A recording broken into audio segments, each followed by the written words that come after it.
ఏర్పడ్డారు. ఒకరోజు ఆమెను తీసుకొని అడవిలో తిరుగుతూ ఒక నది దగ్గరకు వెళ్లారు. అక్కడ కొంతమంది ముత్తైదువులు ఒకవైపు, విధవలు మరోవైపు కూర్చొని 5 పద్మాలు పెట్టుకుని ఒక నోము చేస్తూ ఉన్నారు.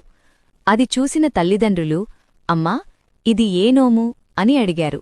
ఆ ముత్తైదువుల మధ్యలో పార్వతీదేవి ముత్తైదువుగా ఉండి వారి మాటలు విని, నేను ఆ నోము చెబుతాను, ముందుగా మీ పిల్లను నదిలో స్నానం చేయించి తీసుకురండి అని చెప్పింది.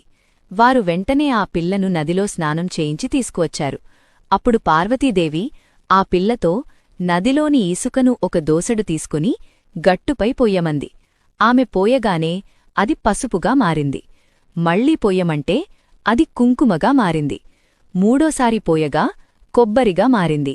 నాలుగోసారి పోయగా బెల్లంగా మారింది. ఐదోసారి పోయగా జీలకర్రగా మారింది.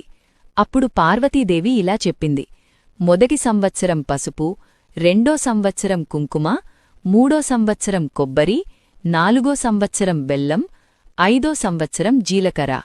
ఇవి సేరుబావు చొప్పున ముత్తైదువులకు తలంటి నీళ్లు పోసి భోజనం పెట్టి వాయనం ఇవ్వాలి. ఈ నోమును మాఘమాసం అమావాస్య తర్వాత వచ్చే పాడ్యమి నుండి 1 నెల రోజులపాటు చెయ్యాలి. నది దగ్గర పసుపుతో 5 పద్మాలు, పిండితో 5 పద్మాలు, కుంకుమతో 5 పద్మాలు పెట్టి పూజ చెయ్యాలి. ఇలా 5 సంవత్సరాలు భక్తితో ఆచరించి చివరగా గౌరమ్మను నీటిలో నిమజ్జనం చెయ్యాలి. ఇలా చేసిన వారికి నిత్య సౌభాగ్యం కలుగుతుంది. తల్లిదండ్రులు ఆ నోమును ఆ అమ్మాయితో భక్తిగా చేయించారు. ఆ నోము ఫలితంగా ఆమె చనిపోయిన భర్త తిరిగి బ్రతికి వచ్చాడు. Download ShareChat.